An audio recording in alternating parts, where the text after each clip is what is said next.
Estamos en una generación que le tiene miedo a los hijos. Nosotros le teníamos miedo a nuestros padres, ¿no? Ahora los padres de hoy le tienen miedo a sus hijos. De nada le sirve al hombre si gana todo el mundo, si al final pierde su alma, ¿no? O sea, si el padre entiende eso, entonces entiende cuál es su prioridad en cuanto a la crianza, entiende que de nada le sirve al padre ser un proveedor material si no es un proveedor espiritual. De nada le sirve al padre el querer enseñar valores a su hijo si él no es un ejemplo primero de espiritualidad. Mi hermano Omar Larrazábal, él es pastor de la Iglesia Bíblica Gracia Soberana en Surquillo y es un experto en crianza de niños pequeños. ¿Cuántos hijos ha tenido usted, hermano? Tres. Bienvenido, hijos. hermano. Gracias. Un saludo a todos tus oyentes y buenos días y gracias por la invitación, Fabricio. Bueno, 3 hijos, experiencia tiene. Lo primero que tenemos que tener claro, hermano, para hablar de una crianza de niños pequeños, poniendo la Biblia en el medio. Bueno, la palabra de Dios dice que tenemos que criarlos en los caminos y en la amonestación, en la disciplina y la amonestación del Señor, ¿no? En primer lugar. Pero creo que lo primero es que tenemos que partir de la teología, del concepto bíblico de qué son los hijos, ¿no? Estamos en un contexto en el cual no se le toma el correcto valor a los niños. Hace poco mi esposa fue de viaje con mi hija y se hospedó en un hotel y cuando en el hotel vieron que estaba con una niña, no la dejaron hospedarse, porque en ese hotel estaban prohibidos los niños. Estamos en un contexto en la actualidad en que el niño es desvalorizado, ¿no? Y en algunos lugares se les evita. Estamos en una generación que le tiene miedo a los hijos. Nosotros le teníamos miedo a nuestros padres, ¿no? Ahora los padres de hoy le tienen miedo a sus hijos por la forma como la psicología y las ideologías de este tiempo han ido deformando los conceptos, ¿no es cierto? Un niñito va a la de Muna o va a algún lugar, denuncia a su papá porque se ve todos los días eso y a papá le viene una difícil por haberle gritado al niño. Por supuesto, los conceptos del mundo, las leyes de la psicología, los nuevos patrones de crianza han hecho de los niños unos tiranos. Ellos son los que gobiernan. Justamente en China, cuando hubo esa ley de que solo podían tener un hijo, ¿no? En ese país que es bien restrictivo, hasta eso te restringen, el niño tenía 2 padres y 4 abuelos y tenían un problema, ¿no? Le llamaban el problema de los pequeños emperadores, porque los niños eran como los emperadores de toda una familia extendida que estaba al servicio del niño y que se logró justamente como consecuencia de esa restricción en cuanto a cuántos hijos tener. Pero algo parecido está pasando en nuestra sociedad, ¿no? Por eso vemos que el padre tiene temor, no sabe cómo educar a los hijos y por otro lado también se le desvaloriza al niño, lo ven como una carga. El egoísmo ha hecho que las familias no quieran tener hijos y al final la tasa de natalidad está cayendo. En los países desarrollados esto está muy avanzado y podemos ver lo que nos espera si seguimos esos patrones, ¿no? ¿Y cómo el cristianismo enfrenta y soluciona este tema, hermano? Bueno, el cristianismo empieza por solucionar el primer problema de todos los niños y es que de nada le sirve al hombre si gana todo el mundo, si al final pierde su alma, ¿no? O sea, si el padre entiende eso, entonces entiende cuál es su prioridad en cuanto a la crianza, entiende que de nada le sirve al padre ser un proveedor material si no es un proveedor espiritual.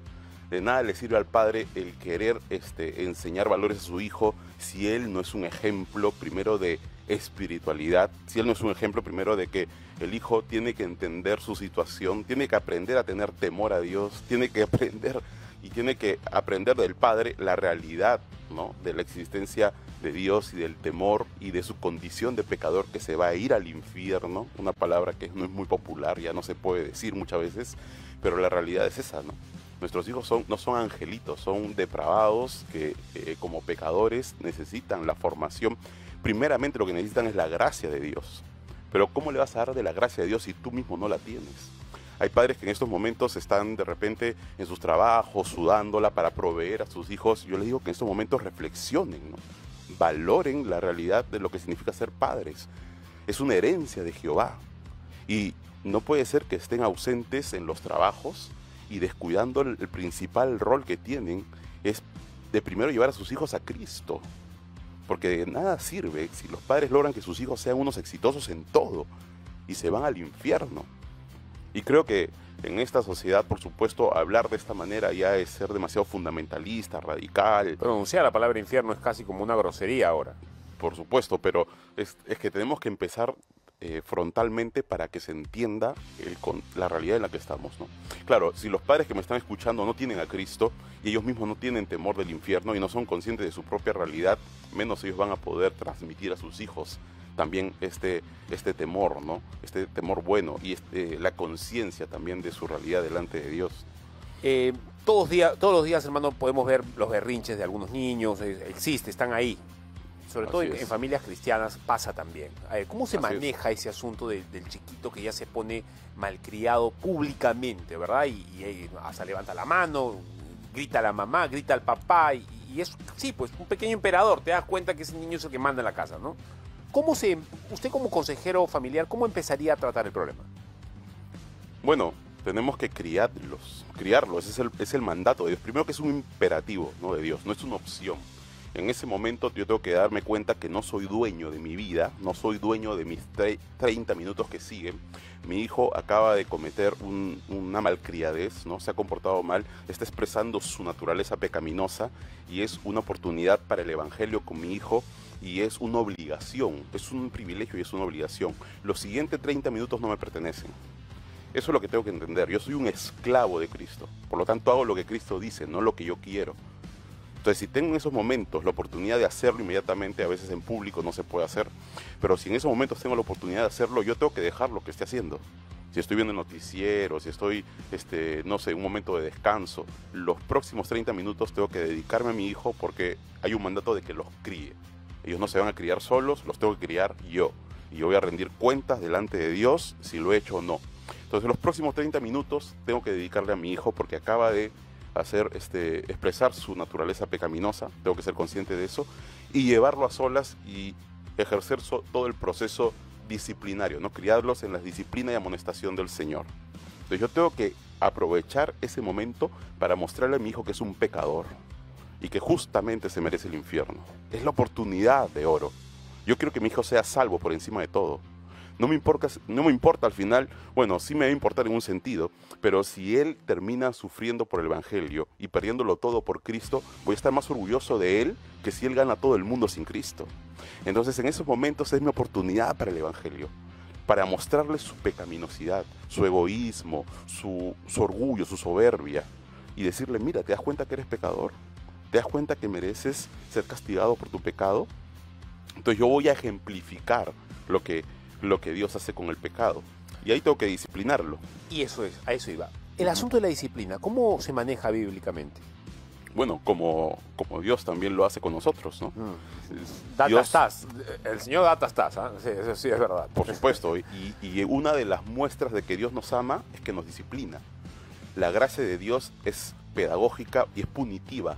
Más bien, el que está en la ira de Dios y está en juicio no es disciplinado, sino que Dios lo deja a su libre albedrío para que haga con su vida lo que quiera. Eso es lo peor que te puede pasar como claro, hermano, que el Señor te abandone a tu pecado. Exacto. Cuando estás abandonado a tu pecado, quiere decir que Dios ya dejó de disciplinarte y de restringirte en tu maldad. Entonces, cuando nosotros aplicamos disciplina, estamos expresando amor, gracia, y es el verdadero amor.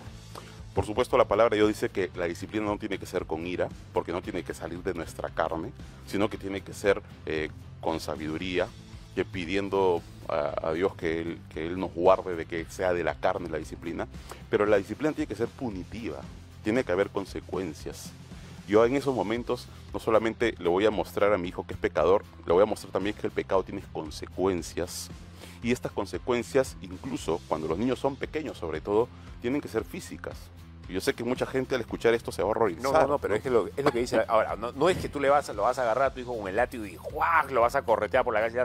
No, por ejemplo, he visto que hay muchos hermanos que lo hacen y dicen, ¿sabes qué? Si te portas, haces esto, te va a caer 1, te va a caer 2, ¿ok? Y lo vamos a hacer así, va a llorar el niño, etcétera, ¿no? Claro, el tema es que cuando lo hacemos bíblicamente... Y es porque te amo. Yo digo a mi hija cuando la he tenido que disciplinar, lo hago porque te amo, mi amor. Y vamos a hacerlo así, ¿ok? Y después llora y ahí viene el abrazo y todo lo demás, ¿no? Exacto, sí, hay un proceso después de consuelo, ¿no? Consolar al niño. Es importante que Dios antes de disciplinarnos nos advierte, ¿no? Y nos indica cuál es la consecuencia si hacemos lo que está incorrecto. Entonces tenemos que tener primero reglas claras, ser específicos y claros. Y después también decirle claramente cuáles serán las consecuencias. Y después tenemos que ser consecuentes con lo que hemos dicho a nuestros hijos, ¿no? Tenemos que advertirle, hijo, si haces esto te voy a tener que disciplinar, ¿no? Si lo hace, entonces tienes que hacerlo, tienes que disciplinarlo. La disciplina, por supuesto, no tiene que ser con ira, no tienes que dejarte llevar porque en esos momentos, no sé, te malogró tu momento especial, Claro. o ya te interrumpió tu película. No por eso, sino por el hijo. Entonces, tu respuesta va a ser más en función del amor a tu hijo. No te vas a dejar llevar por la ira. Entonces, lo vas a disciplinar, y eso es muy importante, físicamente. El niño, sobre todo cuando es pequeño, tiene que entender que hay una consecuencia inmediata, ¿no? Y después de disciplinarlo físicamente, tienes que, por supuesto, después consolarlo, pero es muy importante también ver el corazón de tu hijo. No te importa tanto si tu hijo en esos momentos cambia su comportamiento, sino lo que te importa más es su corazón. Su corazón, eso es lo que en esos momentos quieres ver. ¿Cuál es la actitud que está teniendo tu hijo en respuesta a la disciplina? ¿Realmente se humilla, se arrepiente y lucha por cambiar? Porque sabemos que va a seguir en un proceso de lucha contra su pecado. O se pone necio, terco y como que obedece, pero de mala manera, ¿no?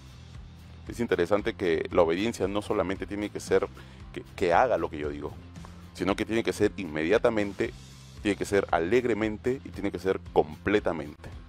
Ahí vemos que ha habido un cambio realmente del corazón y no solamente un cambio de comportamiento. No queremos producir fariseos o legalistas.